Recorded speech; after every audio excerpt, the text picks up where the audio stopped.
ప్రస్తుతం ప్రపంచాన్ని ఊపేస్తున్న సినిమా బాహుబలి 2 ఇప్పటికే 1000 కోట్లు వసూలు చేసిన ఒక ప్రాంతీయ సినిమాగా చరిత్ర సృష్టిస్తోంది.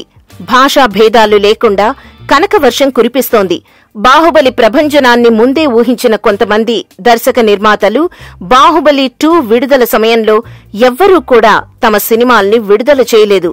మొదట కొన్ని సినిమాలు విడుదల చేయాలనుకున్నా దాంతో పోటీ పడ్డం ఎందుకులే అని వెనకడుగు వేశారు. టాలీవుడ్లోనే కాదు, బాలీవుడ్లోనూ ఈ సినిమా దెబ్బకి వాళ్ల సినిమాలన్నీ వాయిదా వేసుకున్నారు.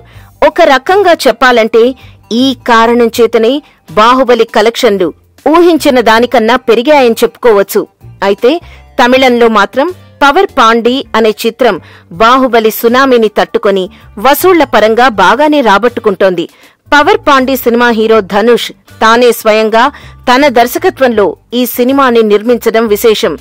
బాహుబలి 2 విడుదలకి 2 వారాల ముందే ఈ సినిమా విడుదలై హిట్ టాక్ తెచ్చుకుంది. దీంతో బాహుబలి 2 విడుదలయ్యాక కూడా ఈ సినిమా వసూళ్లు మాత్రం తగ్గలేదు. సినిమాలో కంటెంట్ ఉంటే పెద్ద సినిమా అయినా చిన్న సినిమా అయినా ప్రేక్షకులు ఆదరిస్తారని పవర్ పాండి నిరూపించింది.